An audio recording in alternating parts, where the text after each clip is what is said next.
आज के सेशन में हम लोग सीखेंगे रिफ्लेक्शन फ्रॉम प्लेन मिरर, यानी प्लेन मिरर से जो रिफ्लेक्शन के केसेस बनते हैं, जितने भी केसेस बनते हैं वो सारे के सारे इस सेशन के अंदर मैं आपको एक्सप्लेन करूंगा। अगर आप नीट की प्रिपरेशन कर रहे हैं या फिर आप 12th की प्रिपरेशन कर रहे हैं या फिर 10th में आप या डिफेंस के एग्जाम की प्रिपरेशन कर रहे हैं तो आपके लिए ये कंसेप्ट देखना जरूरी है।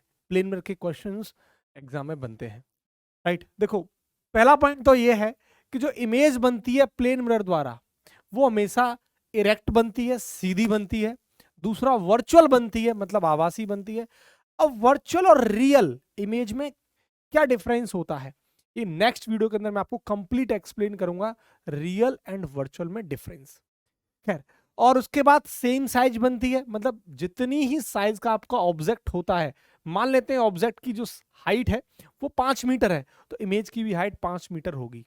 कहने का मतलब ये, जब आप अपने आप को मिरर के अंदर देखते हो तो आपकी जितनी हाइट होती है उतना ही मिरर के अंदर आपको प्लेन मिरर के अंदर दिखाई देती है। और लैटरल इन्वर्जन बनती है। अब लैटरल इन्वर्जन का मतलब क्या है? लैटरल इन्वर्जन का मतलब है ये वाली साइड आपको इधर दिखाई देगी और ये वाली साइड आपको इधर दिखाई देती है मिरर के अंदर। जैसे एग्जांपल के तौर पर ऐसे करके, ये देखो लैटरल इन्वर्जन का केस है। आप देख पा रहे हैं एक बॉय है और यहाँ इसके कुछ लिखा हुआ है।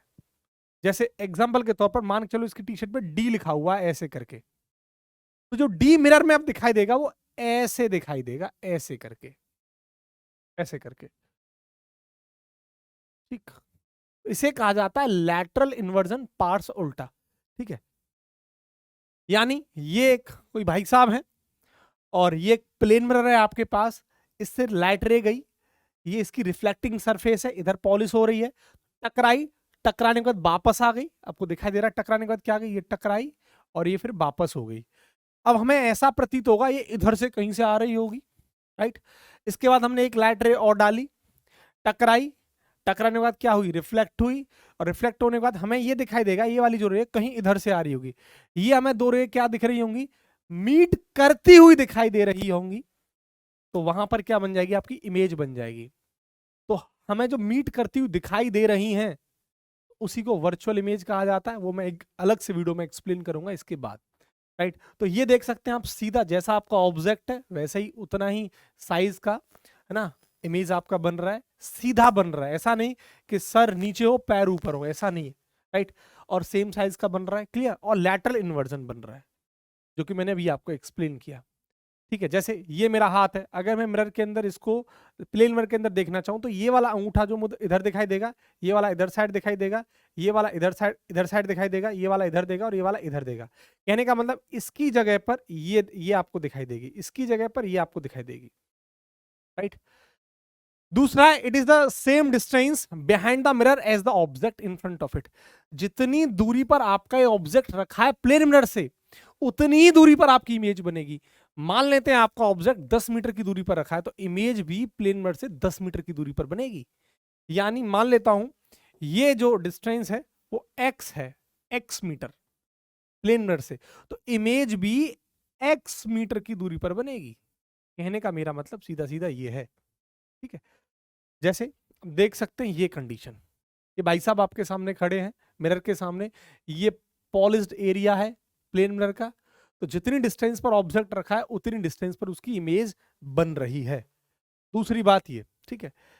अब देखो तीसरा पॉइंट क्या जो समझना है, थर्ड पॉइंट है, यदि object moves towards or away from a plane mirror at a speed v, the image will also approaches at a same speed v। कहने का मतलब है कि अगर मैं आपसे ऐसा कहूं, या दो केसेस बनते हैं बच्चों, अगर मैं आपसे ऐसा कहूं कि जो प्लेन मिरर है वो रुका हुआ है, मतलब रेस्ट में है या स्टेशनरी है, लेकिन आपका ऑब्जेक्ट मूव कर रहा है, तो ये प्लेन मिरर तो किस में है, ये रेस्ट में है, स्टेशनरी है, रुका हुआ है।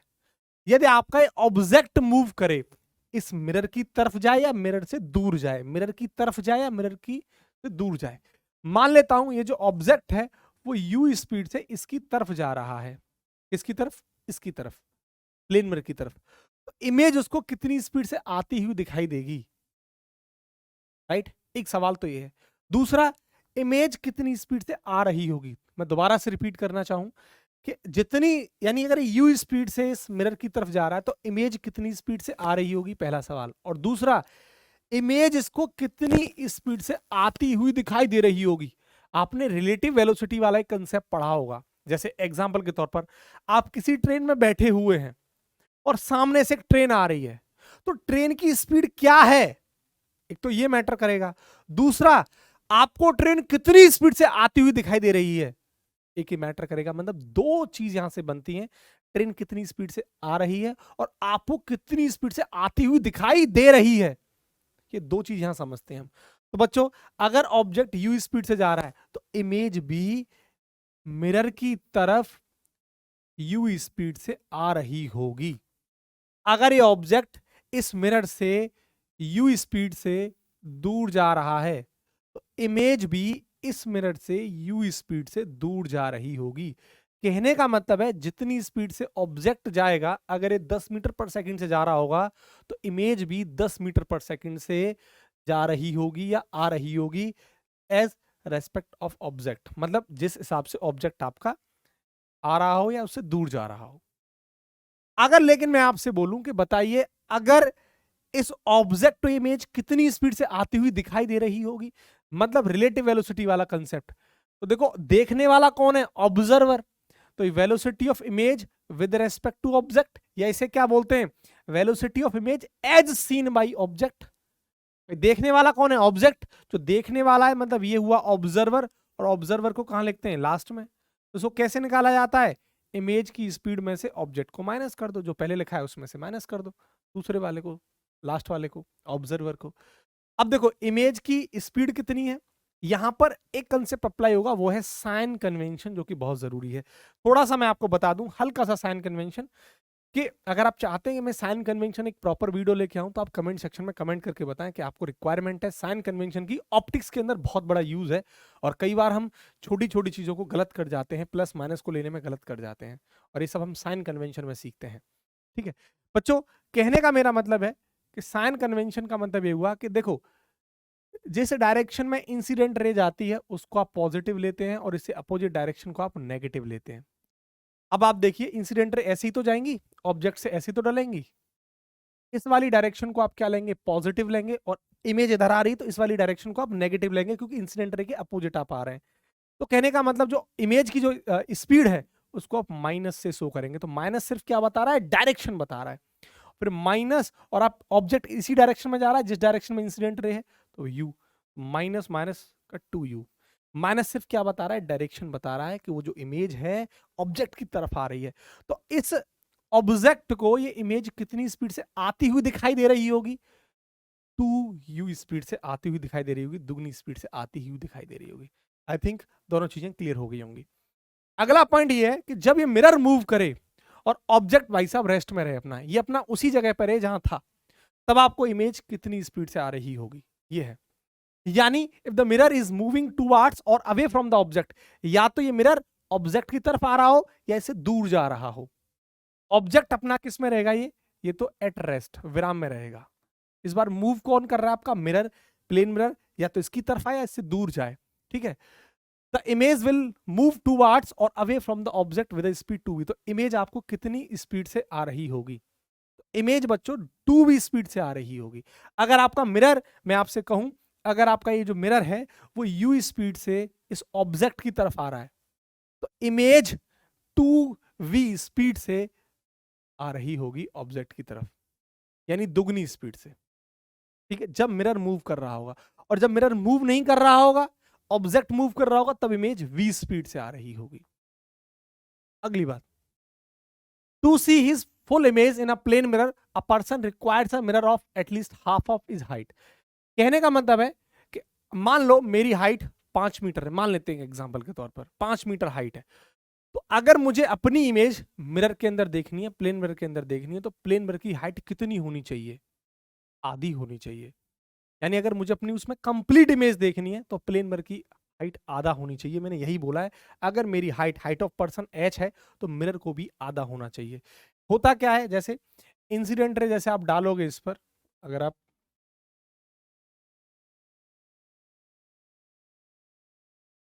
जैसे हमने रे डाली इस पर, ठीक है, ये टकराई, टकराने के बाद क्या होगी, ये रिफ्लेक्ट होगी, यहां पर रिफ्लेक्ट हुई, राइट। फिर हमने एक रे और डाली, फिर हमने एक रे और डाली, ये क्या होगी, ये फिर रिफ्लेक्ट करेगी। ये रही कहानी। यानी यहाँ ये ऑब्जेक्ट हमें दिखाई दे रहा होगा, ये कंप्लीट इमेज हमें दिखाई दे रही होगी, ये रही। समझ पाए होंगे। तो ध्यान रखना, अगर कंप्लीट इमेज हमें देखनी है किसी भी ऑब्जेक्ट की, तो जो मिरर है वो उस ऑब्जेक्ट की हाइट का आधा होना चाहिए। यह कंसेप्ट नीट के अंदर यूज होता है, यहां से डिफेंस के अंदर भी सवाल पूछे गए हैं और जेई के लिए भी जरूरी है। इस पर 2 सवाल बनते हैं इस कंसेप्ट पर, वो आप देख सकते हैं।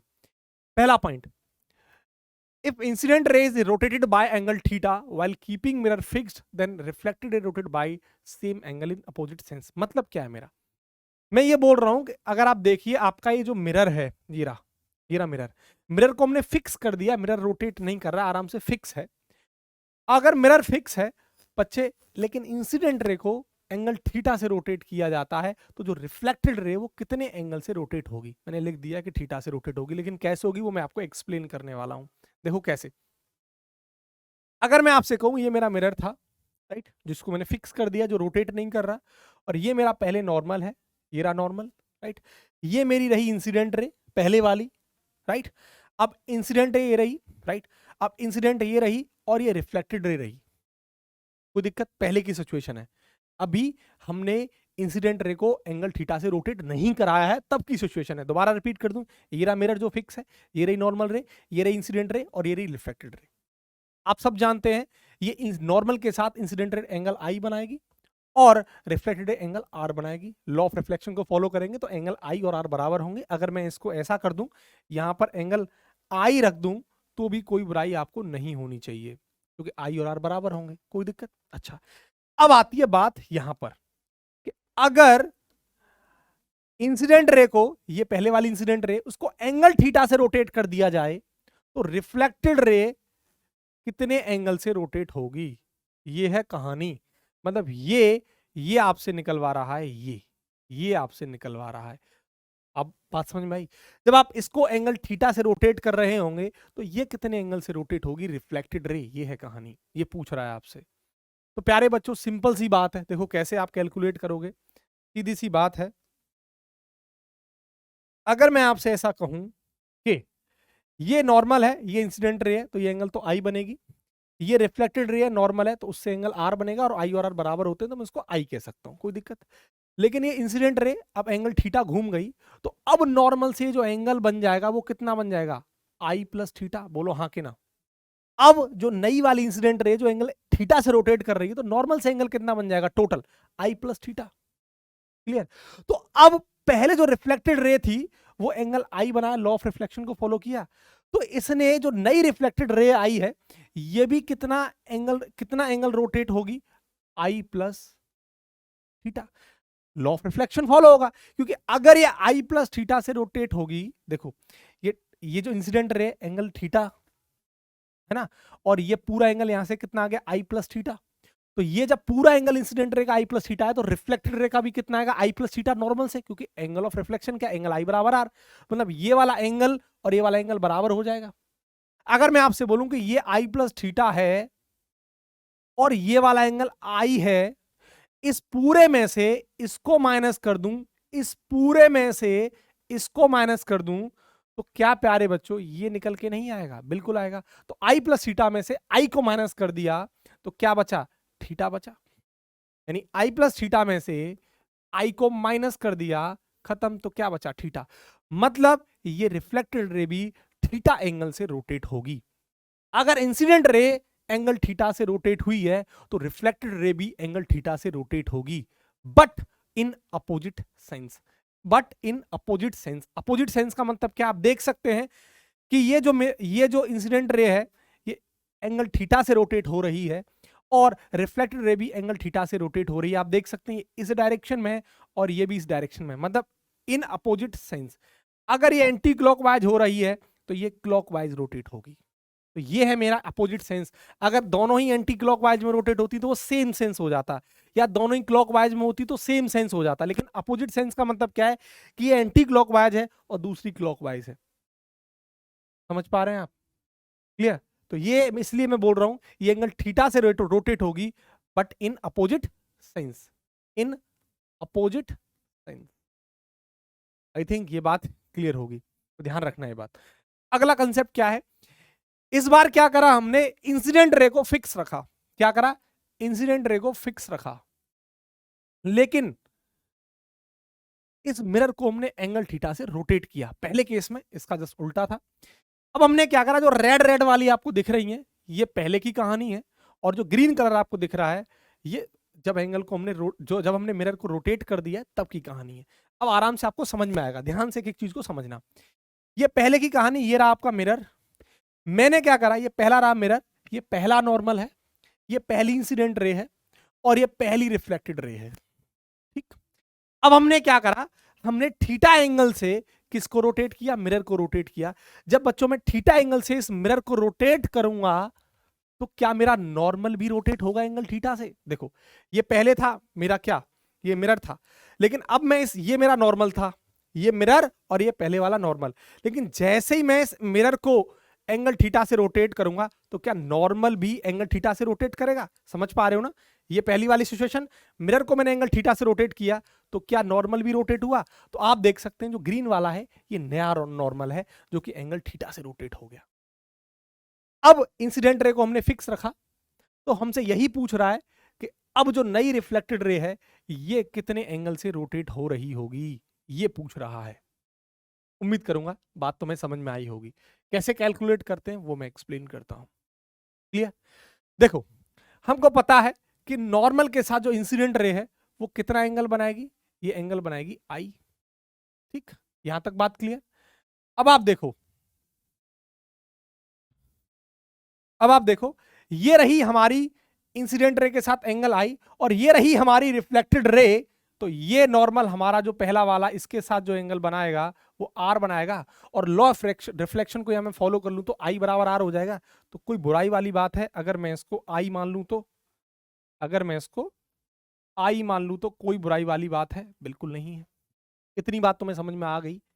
अब देखो ये इंसिडेंट रे से एंगल आई, ये रिफ्लेक्टेड रे से भी एंगल आई, क्लियर। अच्छा, अब लेकिन आप देखो ये नॉर्मल हमारा एंगल थीटा से रोटेट हुआ है, पहले वाले नॉर्मल से जो नया नॉर्मल है वो एंगल थीटा से रोटेट हुआ है। तो अब जो नई रिफ्लेक्टेड रे है कितने एंगल से रोटेट हुई होगी, ये नई रिफ्लेक्टेड रे ये कितने एंगल से रोटेट हुई होगी। समझ पा रहे हो, ये एंगल अगर थीटा है, ये एंगल थीटा से रोटेट हुई है, तो जो नई रिफ्लेक्टेड रे है वो भी आई प्लस थीटा से रोटेट हुई होगी। मैं दोबारा रिपीट करूं, नॉर्मल से हमारी जो रिफ्लेक्टेड रे है वो एंगल आई बनाएगी, राइट। अब जैसे ही ये हमारा नॉर्मल शिफ्ट हो जाएगा एंगल थीटा से, तो नई रिफ्लेक्टेड रे भी आई प्लस थीटा से शिफ्ट हो जाएगी। कोई दिक्कत यहां तक प्यारे बच्चों, आपको इतना समझ में आ गया। अगर मैं पूरा एंगल निकालूं तो कितना निकल के आएगा, ये आई प्लस थीटा और ये थीटा, तो आई प्लस थीटा और ये वाला एंगल थीटा, तो ये आ जाएगा आई प्लस टू थीटा, आई प्लस थीटा प्लस थीटा, आई प्लस टू थीटा। अगर मैं इस पूरे एंगल में से ये वाला एंगल माइनस कर दूं, कौन सा, ये वाला एंगल में माइनस कर दूं, ये वाला एंगल पूरे में से, और ये वाला एंगल अगर मैं माइनस कर दूं तो क्या मेरा ये नहीं निकलेगा, बिल्कुल निकलेगा। तो पूरा कितना है, आई प्लस टू थीटा, और ये कितना है आई। तो आई प्लस टू थीटा में से आई को माइनस कर दूं, कहानी खत्म, बचा क्या, टू थीटा। मतलब ये जो रिफ्लेक्टेड रे है ये टू थीटा से रोटेट करेगी। अगर मिरर एंगल थीटा से रोटेट करेगा तो रिफ्लेक्टेड रे भी एंगल टू थीटा से रोटेट करेगी, but in same sense. Same sense का मतलब समझ में आया, जो पहले एक्सप्लेन किया। कहने का मतलब आप देख सकते हैं, ये अगर क्लॉकवाइज मूव कर रही है तो ये रिफ्लेक्टेड रे भी क्लॉकवाइज मूव कर रही है। आप देख सकते हैं ये इंसिडेंट रे भी जब ये एंगल थीटा से रोटेट करा मिरर तो आप देख सकते हैं ये नॉर्मल भी, ठीक। तो in same sense reflected ray भी क्या करेगी, रोटेट करेगी टू थीटा से। तो दो चीजें बहुत जरूरी थी, अगर आपकी इंसिडेंट रे मूव करे एंगल थीटा से, मिरर फिक्स हो, तब रिफ्लेक्टेड रे एंगल थीटा से रोटेट करेगी बट इन अपोजिट सेंस। और जब आपका मिरर एंगल थीटा से रोटेट करे और इंसिडेंट रे फिक्स रहे, तब जो रिफ्लेक्टेड रे है वो एंगल टू थीटा से रिफ्लेक्ट होगी, है ना, इन सेम सेंस। तो ये सारी कहानी थी प्लेन मिरर से रिलेटेड। आई होप तुम्हें चीजें समझ में आई होंगी, ठीक है। इसके बाद कल के सेशन में हम लोग एक्सप्लेन करेंगे कि क्या डिफरेंस होता है वर्चुअल इमेज यानी आभासी और रियल इमेज में। सेशन कैसा लगा कमेंट सेक्शन में कमेंट करके जरूर बताएं।